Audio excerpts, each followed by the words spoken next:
La Iglesia Evangélica Pentecostal Las Acacias presenta para ti un mensaje de reflexión y cambio, una palabra actual que impactará tu vida. Estamos a punto de celebrarlo e históricamente por tradición de la Iglesia se decide conmemorar, recordar, remembrar el nacimiento de nuestro Señor Jesús, el día en que Él se hizo carne. Y una vez que Jesús hace eso y aparece en nuestra historia, la historia de muchos empezó a cambiar, a ser diferente, siempre y cuando se entienda el impacto de esa mano en nuestra vida y en la vida de la historia, no solamente de un país o de una familia, sino de toda la humanidad. Cuando Él llega a nuestra vida, produce algo muy diferente que no lo puede producir ni economía, ni sociedad, ni política, ni cultura. Un cambio radical de pensamiento, de forma de actuar y de forma de hablar. Y les invito a que buscamos en nuestras Biblias un sencillo texto que simplemente nos va a aperturar a lo que vamos a hablar. Eso está en Proverbios 10, verso 9. En el verso 10, capítulo 10, Proverbios 10, verso 9, decimos así: el que camina en integridad anda confiado, mas el que pervierte sus caminos será quebrantado. Vamos a decirlo todos juntos a una sola voz. Vamos. El que camina en integridad anda confiado, mas el que pervierte sus caminos será quebrantado. Amén. Es un texto recopilado por el rey Salomón. Pero ¿qué tiene que ver eso con la Navidad? Bueno, es que caminar en integridad sin aquel que produce la integridad en el ser humano es imposible. Podemos tener muchos deseos para ser íntegros y moralmente acorde a la palabra de Dios, pero si no tenemos en nuestro corazón viviendo a aquel que puede hacer realidad un cambio radical de lo más profundo de nuestro ser, que ese se llama Jesús, es imposible vivir en integridad. Aún en la palabra nosotros encontramos personajes que nos muestran lo que es llevar una vida en integridad, y son personajes que han impactado historias de naciones enteras. De esos personajes vamos a hablar en uno. Pero antes quisiera hacerle algunas preguntas y que nosotros reflexionáramos un poco sobre ellas, sobre todo porque estamos a punto de celebrar una vez más la realidad de que Jesús llegó y habitó en medio de nosotros. Sobre todo porque estamos ante realidades sociales, económicas y políticas que nos hablan de muchas circunstancias cambiantes de la noche a la mañana, y que nosotros como cristianos, en vez de dejarnos arrojar o arrollar por olas y de rumores y de situaciones que van y vienen en medio de las sociedades, deberíamos preguntarnos más bien cómo estamos actuando nosotros como iglesia, como hombres y mujeres de Dios, ante la realidad de un mundo que cada día clama más y más que nosotros como sus hijos nos manifestemos como hombres y mujeres íntegros que pueden lograr que haya un cambio radical en todas las bases de la sociedad, simplemente porque vivimos conforme a su palabra. Preguntémonos, ¿quiénes somos nosotros cuando nadie nos mira? Pregúntale a tu hermano, ¿quién eres tú cuando absolutamente nadie te está viendo?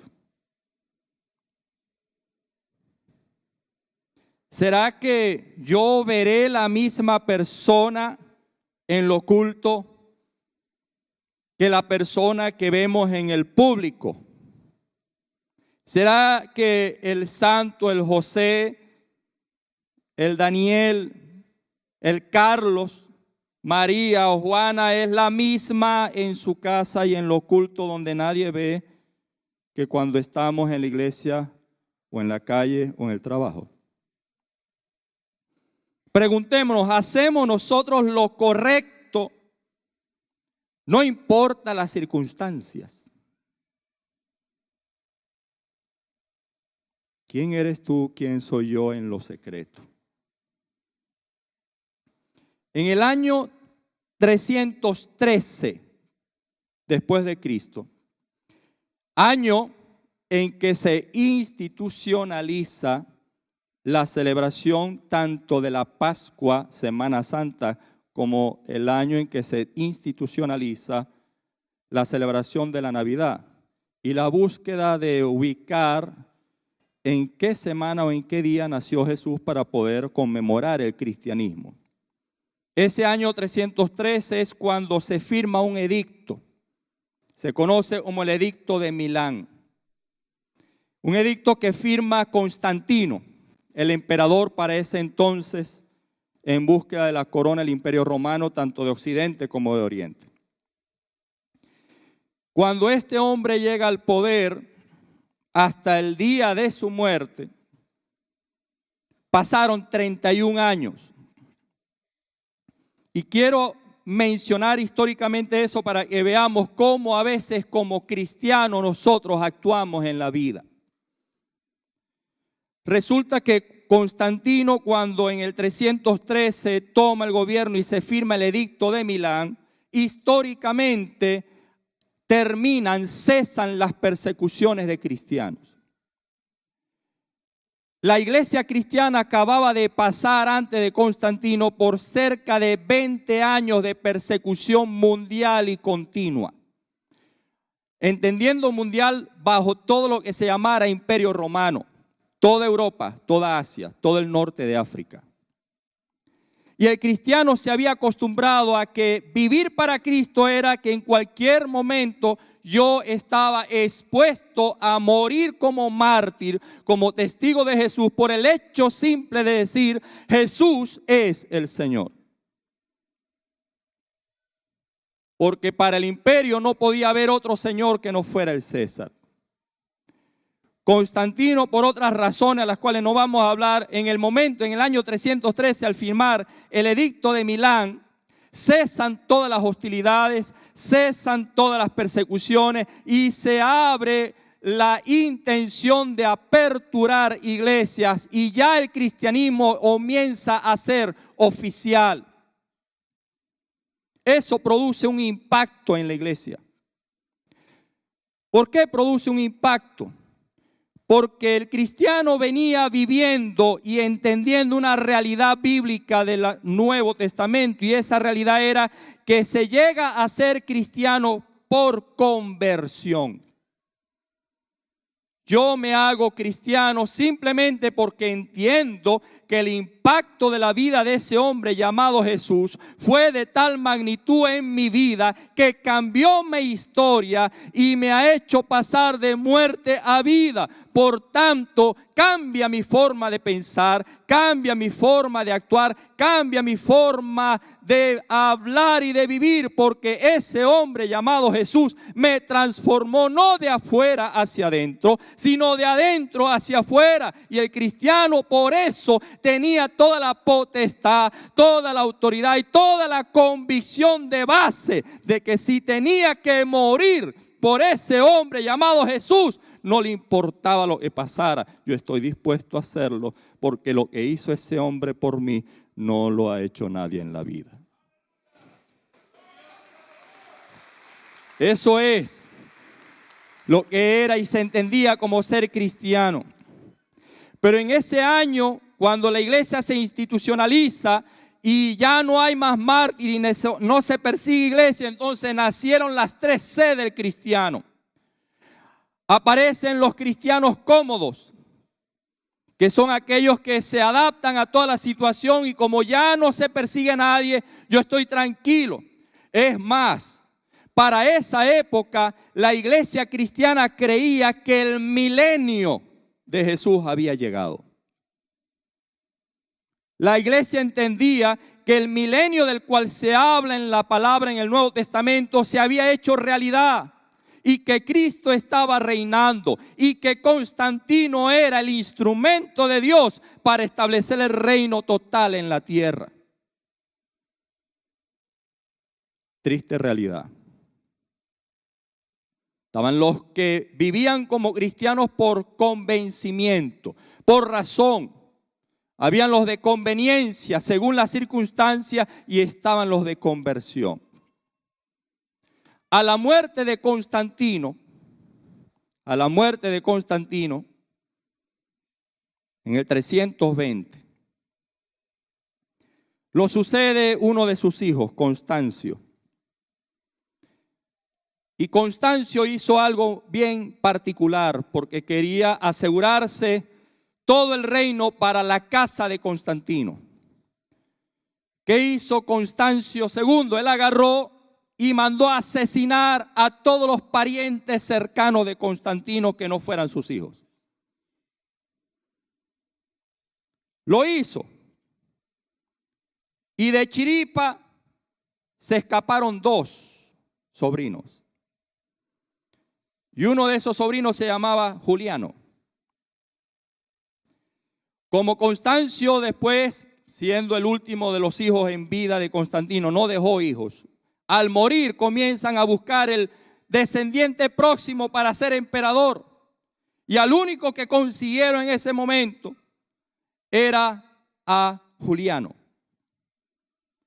Vienen, lo elevan, lo nombran como el emperador romano de todo el imperio de la época bizantino. Interesante es que este hombre, cuando está siendo coronado y está siendo nombrado emperador, él se autoproclama en ese momento como Juliano el apóstata. Y es él siendo nombrado emperador y automáticamente sacó una orden para acabar con todas las iglesias y un edicto que es de cese de tolerancia y hace que todo el que es cristiano tenía que adorar a otros dioses o morir en el acto. Se desata una persecución por el mismo tiempo y periodo de Juliano, 3 años. La iglesia tenía ya más de 40 años que estaba acostumbrada a no ser perseguida. La gente no sabía, ya había una generación nueva, no sabía lo que era ser y morir como mártir. ¿Qué sucede? Que hubo cristianos que se plantaron y dijeron, bueno, seré torturado, pero aquí yo me planto porque lo que hizo Cristo en mi vida no lo puede hacer nadie. Y fueron algunos torturados y otros murieron por Cristo. Esos eran los cristianos en ese momento de conversión. Hubo otros cristianos que cuando se desata la persecución dijeron, el Señor a mí me llamó a orar para acabar con esta situación. Así que yo me voy para el desierto. Yo me voy para las cuevas, yo me oculto, yo desaparezco del mapa, pero estoy allá en una montaña orando. Literalmente eso se llama el síndrome de dejar el pelero.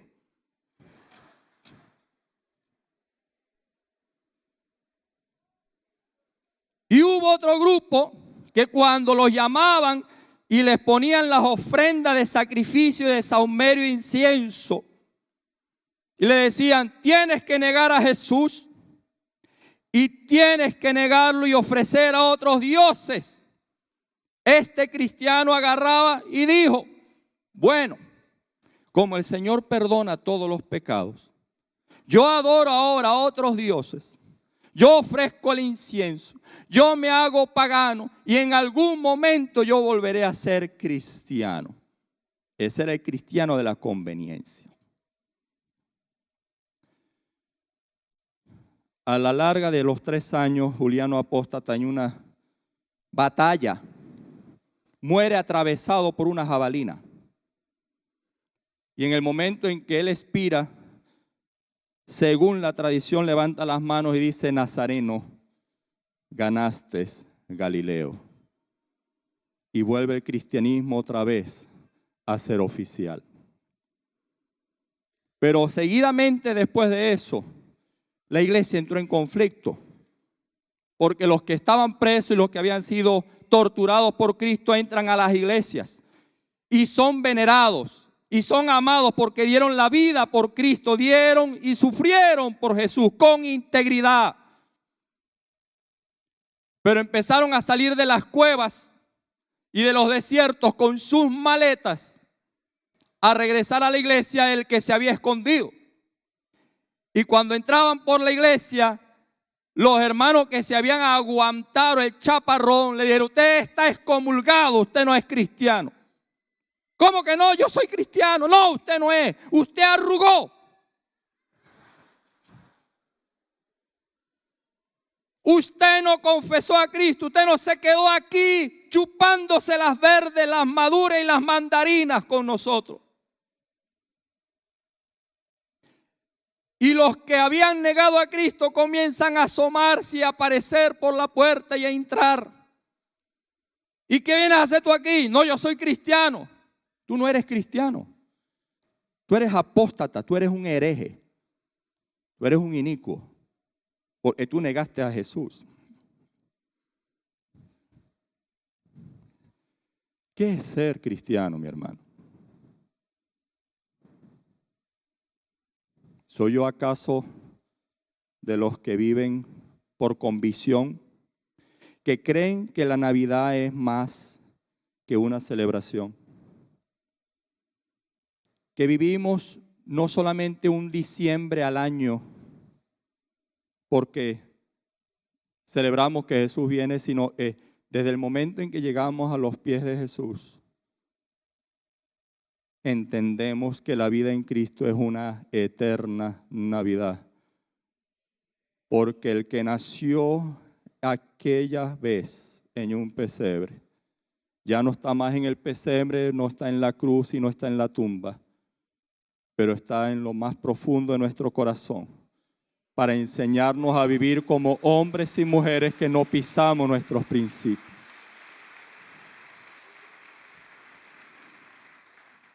Ser cristiano, ¿qué es ser discípulo? Es alguien que cuando pone la mano en el arado, cuando pone su mano en el arado, no mira atrás. Es alguien que obedece la voz de su maestro. Es alguien que no depende de las circunstancias. Si son difíciles, agarra ese arado y fija su mirada al frente y sigue caminando por allí porque sabe que su maestro es el que guarda su vida y no las circunstancias sociales, políticas ni económicas. Sabe el que es creyente que ser cristiano es ser alguien que no pisa sus principios y valores, que no se vende ante nada ni ante nadie. Es alguien que mantiene su corazón íntegro según Dios. Integridad es una calidad del carácter de la que muchas veces hablamos pero no vemos frecuentemente. Ser íntegro es no solamente no decir mentiras, es no vivir en mentiras. Ser íntegro no es decirle a los hijos que no mientan cuando nosotros mentimos. Ser íntegro es, antes de mirar la paja del ojo ajeno, es ver la viga que tenemos en el nuestro y poder doblar rodilla delante de Dios para quitarnos esa viga y poder ver mejor al otro. La palabra integridad viene de no estar dividido, no ser dos personas, no ser dos formas de pensar, no que habla una cosa hacia afuera y habla otra cosa hacia adentro. Una persona íntegra es aquella que es diferente en toda circunstancia, no es el común de los demás. Cuando nosotros tenemos integridad, nuestras palabras y nuestras obras coinciden. Digo lo que hago y hago lo que digo. Una persona íntegra del Señor no divide su lealtad. Ama solamente al Señor. No tiene nunca dos señores, porque inclusive el Señor lo condena. no podéis servir a las riquezas y a Dios a la vez. La integridad es no solamente lo que hacemos, es lo que nosotros somos como cristianos. Integridad es una perfecta coherencia con la palabra de Dios en nuestra vida, en donde toda nuestra vida está coordinada por esa palabra en nuestros pensamientos, en nuestras acciones, en nuestro actuar y nuestro hablar. Integridad es la suma de la credibilidad, la confianza y la influencia, y eso produce autoridad. Cuando nosotros comenzamos a vivir conforme a la palabra de Dios y empezamos a hacer realidad ese Jesús nacido, que nació y murió en la cruz, cuando empezamos a hacer realidad ese hombre en nuestra vida, entonces nosotros comenzamos a cambiar nuestra manera de pensar y de actuar. Nos damos cuenta de los errores en los que caemos y procuramos cambiar nuestra vida acorde con esa palabra. Y es tan real ese cambio que la gente empieza a entender que somos creíbles, que no somos hipócritas, sino que vivimos acorde con ese evangelio aunque nos cueste. Comienza a haber credibilidad en aquel que te ve. Comienzas apenas a hacer esa semilla de mostaza que fue sembrada y que mientras crece tus ramas se extienden. Y a la medida en que se extiende en tu vida íntegra con esa palabra, transforma tanto las bases de lo que te rodea, que las aves, dice la palabra, del cielo vienen para guarecerse y los animales vienen para guarecerse en esa semilla que fue sembrada en tu corazón y en mi corazón. Eso es lo que vino a hacer Jesús en nuestra vida. Lamentándolo mucho, hay personas que creen que los árboles son espantapájaros. Y a menos que viene un pájaro a acercarse a ti a buscar una sombra porque ha visto un rayo de luz cambiado en tu vida y en mi vida, lo que hacemos es espantarlo para que se vaya.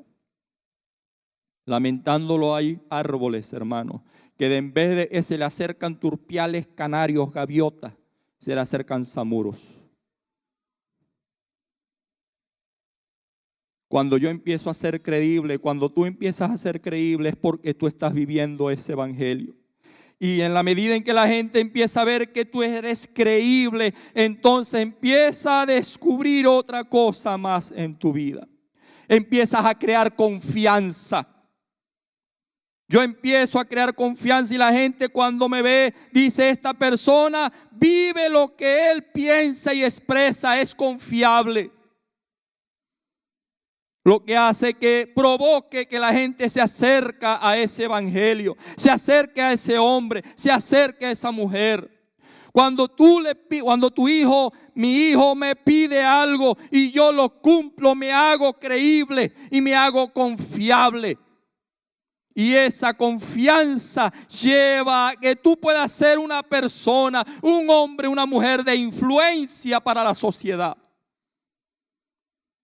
Porque no eres un cristiano de conveniencia que cambia y pisa los principios según lo que venga, sino que mantienes en alto la frente, te cueste lo que te cueste, por amor a Jesús. Cuando eres creíble, cuando eres hombre, mujer de confianza, cuando eres un hombre, una mujer que por esas dos razones de vivir la palabra de Dios, la gente te ve, te comienzas a convertir en una persona de autoridad. La gente en el Mateo capítulo 7, en los últimos versos, dice que la gente se maravillaba de Jesús.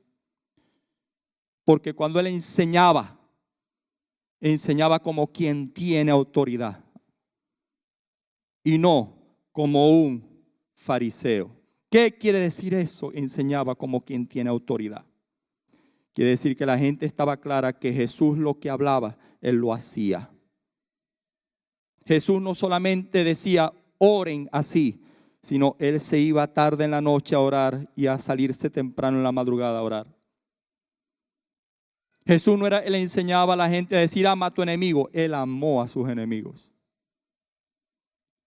Jesús no era de los que enseñaban perdona y le caigo a palo a mi gente, sino que practicaba el perdón hasta lo sumo y lo máximo aún en la cruz. Por eso era un hombre de integridad. Queremos cambiar sociedades, queremos cambiar familias, queremos cambiar parejas. Hay unos que hasta llevan 15 matrimonios de tanta pareja que han cambiado.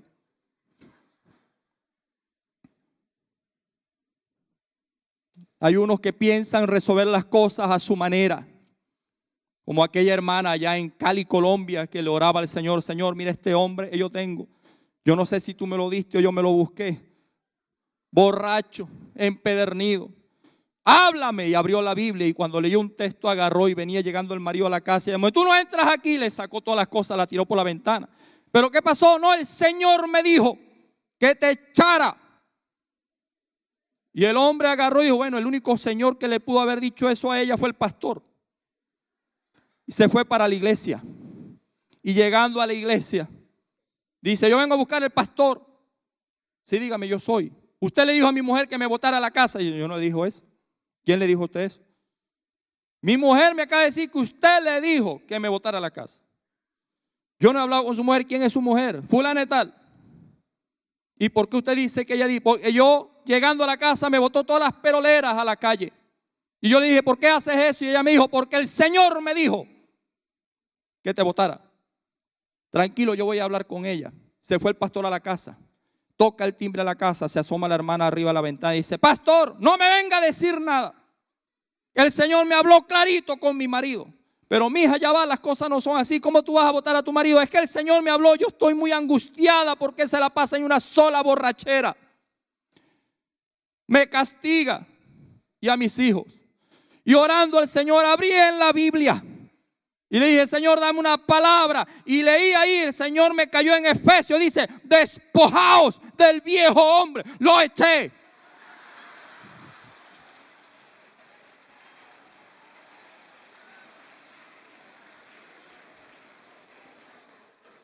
Y hay que estar claro que en verdad hay veces, mi hermano, que provoca, que dan ganas. Pero Cristo no nos llamó a ser así. Cristo nos llamó a ser hombres y mujeres diferentes. Cristo te llamó como padre a ser diferente. Me llamó como padre a ser diferente. Te llamó como mujer, como madre, como hermana. Te llamó como hombre en esta nación a ser diferente. No podemos ser iguales a los demás. Tú no puedes dar en tu boca una respuesta política a cualquier situación. Tú no estás llamado para dar una respuesta económica. Tú no estás llamado y yo no estoy llamado a dar respuestas sociales, culturales. Estamos llamados a dar una respuesta de vida de hombres y mujeres que viven acorde con la palabra de Dios.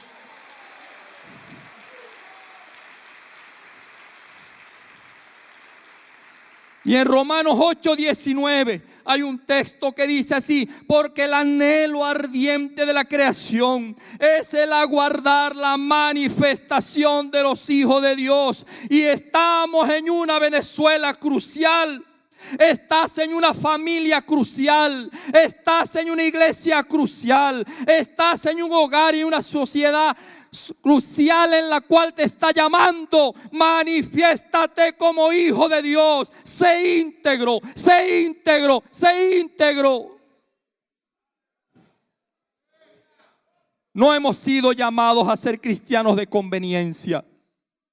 Tampoco fuimos llamados a ser cristianos de simple convicción. Hemos sido llamados porque creemos que hay un Dios que trastornó nuestra vida y cambió nuestra historia. Y que nuestra historia hoy en día sería otra si Jesús no estuviera allí dentro de usted. Un hombre íntegro en el Antiguo Testamento fue Daniel. En el capítulo 6 usted puede encontrar allí su historia. Y era tan íntegro este Daniel, este profeta, que cerca de los 16 años es cuando es deportado. Y lo apartan como joven para ser uno de los sátrapas, para ser uno de los gobernadores o de los que gobiernan provincias en el gobierno persa. Y este joven estaba claro de quién era delante de Dios. Y este joven, estando claro de quién era delante de Dios, le empiezan a ofrecer cosas para cambiar sus principios y sus valores. Tienes que comer de lo que nosotros te damos. No, yo no voy a comer de lo que ustedes me dan. Yo voy a comer de lo que Dios dice que yo coma. Tú tienes que hacer esto o aquello. No, yo voy a hacer lo que Dios quiera que me haga. Y dice la palabra que Dios honra al que le honra.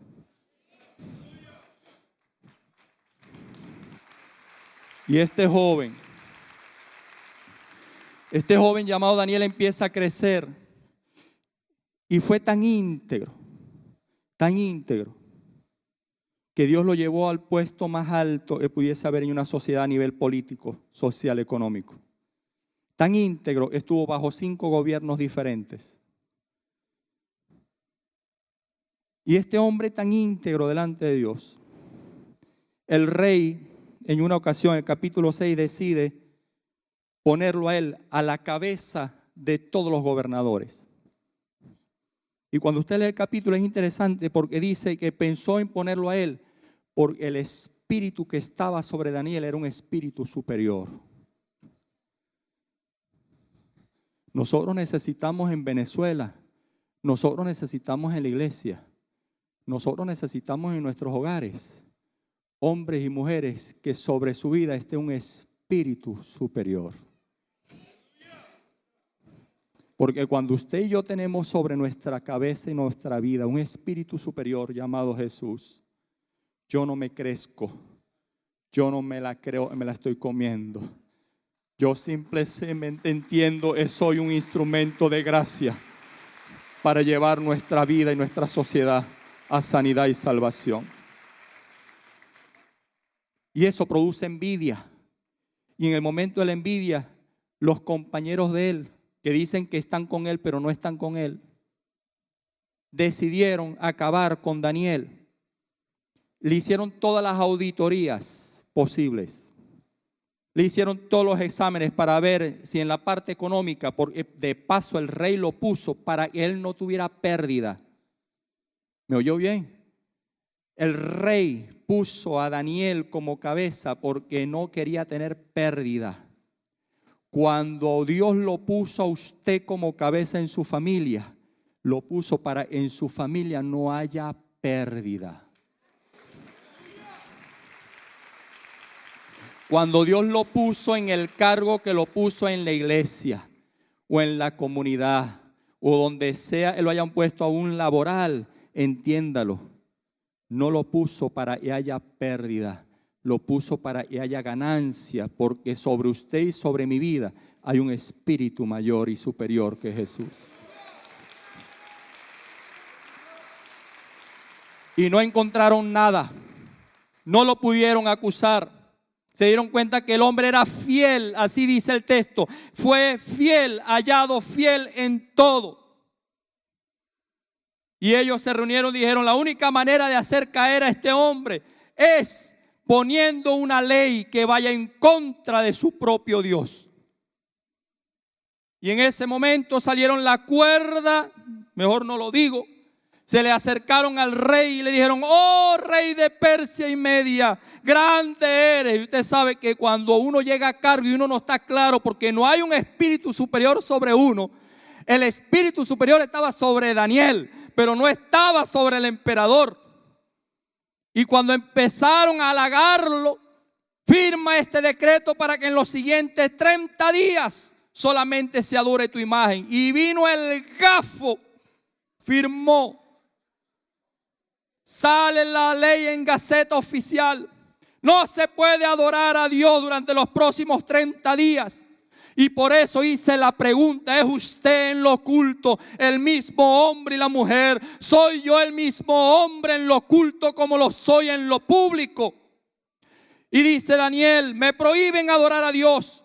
Yo lo hacía en mi casa con las puertas cerradas, normal. Ahora dice en el capítulo 6 que Daniel llega a su casa, abre las puertas, abre las ventanas, abre hasta el techo y se arrodilla y diga que me vean, porque en lo público y en lo privado nadie me puede evitar adorar a Dios.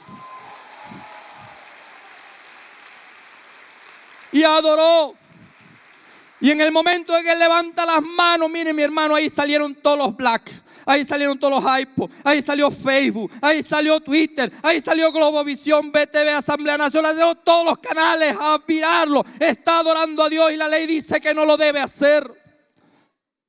Y ahí es cuando el emperador se da cuenta de la torta que puso.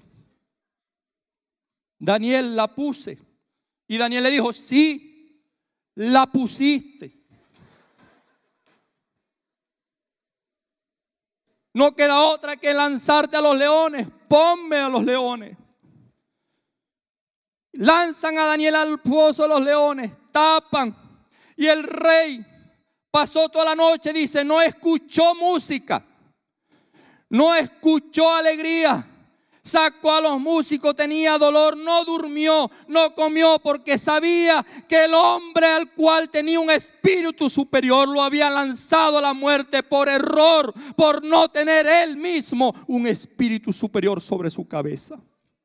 Tenga cuidado con las decisiones que usted y yo tomamos, porque si uno no va a ese espíritu superior antes de tomar las decisiones, uno puede estar hasta mandando a los hijos al foso de los leones y uno no se ha dado cuenta.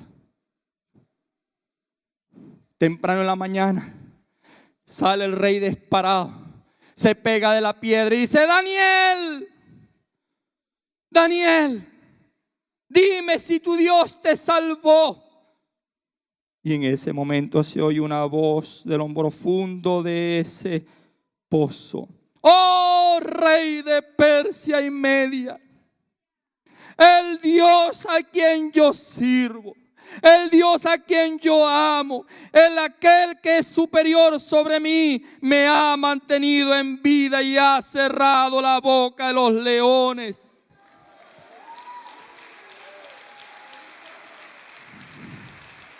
Impresionante, que quita la piedra, sacan la piedra, sacan a Daniel y lo ven y no tenía ni un solo rasguño, porque el día en que metieron a Daniel allí, los leones se agarraron las patas y dijeron, Señor, en este momento entramos en un ayuno, y le cerró Dios la boca.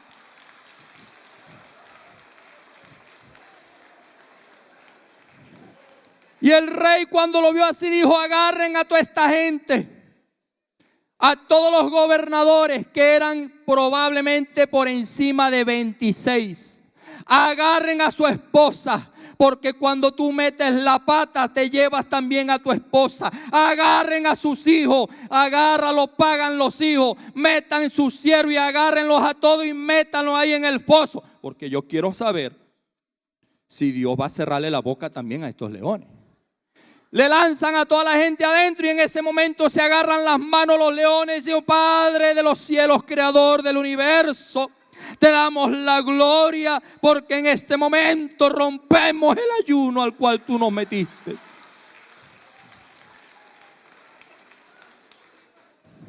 Inmediatamente, ¿qué sucede? Porque a Dios no se le escapa nada. Inmediatamente el rey Darío, el rey, saca allí una edicto y dice, oh imperio y reino de Meda y Persa, proclamo que no hay un Dios sobre la tierra como el Dios de Daniel. Proclamo que todo el imperio adore y honre a este Dios, porque no hay Dios que salve como el Dios de Daniel.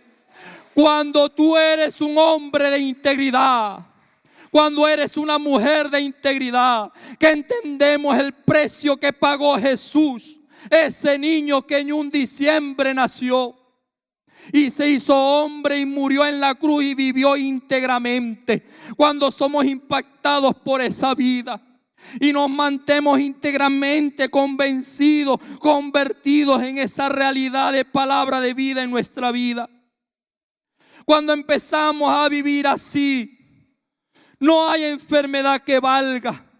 No hay cuestión económica que valga. No hay postura política que valga. No hay cuestiones sociales que importen. Porque nuestro futuro y nuestro presente no está en manos de las circunstancias. Están en manos de un hombre llamado Jesús, que vino a cambiar la historia.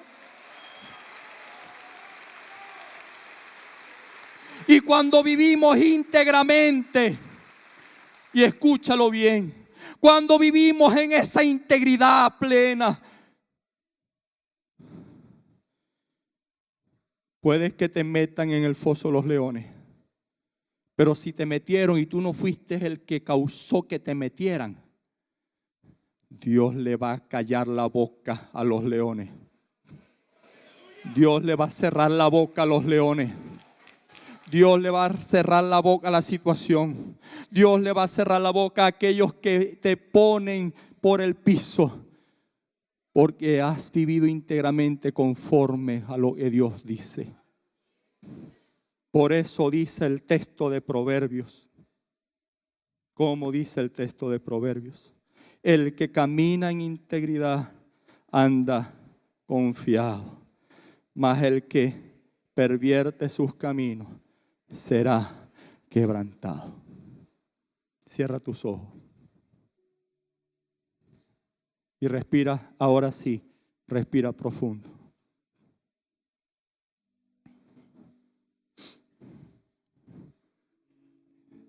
Dios no te llamó ni me llamó para que seamos alguien más del montón. Dios nos llamó a que seamos hombres y mujeres diferentes. Hombres y mujeres que se dejan impactar por la gracia de Él. Hombres y mujeres que cueste lo que cueste podamos estar dispuestos a vivir con integridad, aprendiendo a ser cada vez más y más íntegros. Si Daniel, Dios lo llevó a esos lugares altos, Dios lo llevó porque Dios vio su corazón y vio que era un hombre fiel. Tú no sabes a dónde Dios te quiere llevar como hombre ni como mujer. No sabes a dónde Dios quiere llevar tu familia, tus hijos. Para aquellos que nos ven en internet, tú no sabes a dónde Dios te llevó y por qué tú estás allá. Tal vez te fuiste con tu propio proyecto de vida, pero a lo mejor el proyecto de vida de Dios para ti es mucho más amplio y grande de lo que tú crees. Pero Dios nos está llamando a ser fieles e íntegros, y veremos cómo Dios cierra la boca de los leones.